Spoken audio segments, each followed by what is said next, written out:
Had to get feed tonight. Went to Murdoch's, loaded up on this 9mm range rounds, Blazer ammunition. Sale priced at $11.99, which is a good deal.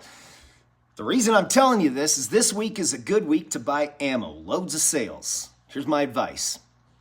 Even if you don't currently own a firearm, ammo is a useful investment. Stock up. 22 and 9. Just my advice. When you decide it's time to invest in a firearm, you're probably going to default to one of those calibers. And if you own firearms, it's very likely that you have a 22 or a 9. So, happy shopping.